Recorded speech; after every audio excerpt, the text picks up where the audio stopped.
Let's zip on to our next round, which is the missing words round. This is open to both of you to shout out whenever you like. Now, what we're going to see are some quotes that have been taken from Ed and Chris's site, Wikijob.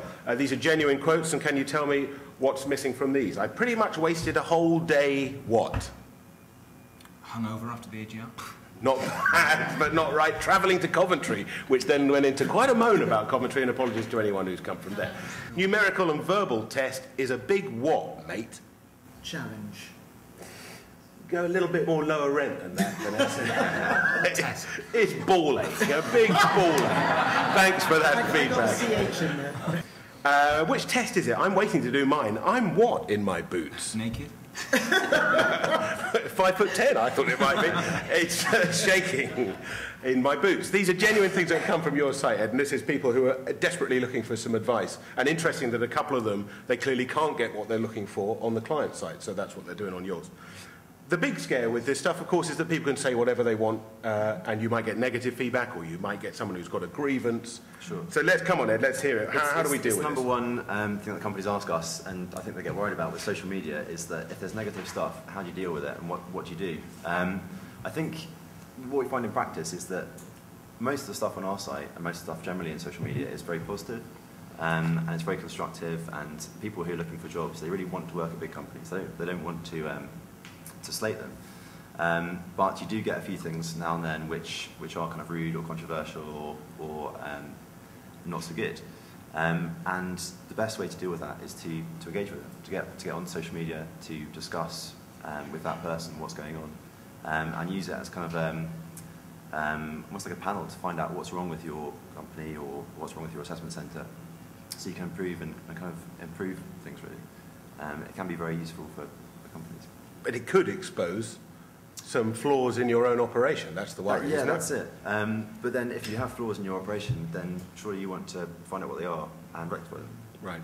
The fact is the conversations are happening anyway, and it always has happened. It always happened down the pub, it always happened at the club or whatever it was. It's just now that it's happening with a larger audience. And people aren't stupid, so if somebody's being too one-sided about it, then the people that are reading it, the people that are your ideal candidates, they're going to be switched on enough to realise that that person's got a bit of a grievance there, so we won't pay too much attention to that. But if you've been professional and come back at it and said, okay, hear what you're saying, really sorry you had a bad experience, we'll try and do better next time, then that's the most professional way to handle it. You've taken the sting right out of that sort of argument. Overall, I think it's good to be open and honest, and it's a great way to get feedback. But I think that companies really have to take its situation on its merits and look at the the corporate comms and the potential legal things that might be going on, and really kind of assess the best response. What is absolutely crucial though is knowing that these kind of things are happening. So if you're not monitoring the conversations that may be going on about your companies or your organisations, then you really should do. You should look at the tools that will tell you what people are saying. So if you know it's going on, then you can construct an appropriate response, whatever that response may be. Vanessa, do you feel the balance of power shifted a little bit? Oh, I do hope so. No. Same rules apply as they always have done. Really, the good ones will succeed exactly the same as they always have.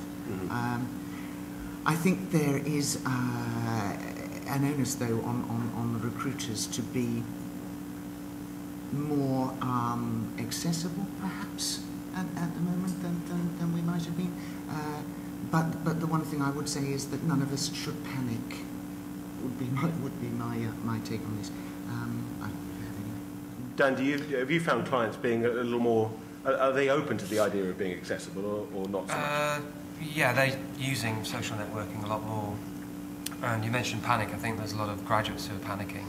So what a lot of recruiters are having to do is communicate more frequently with applicants.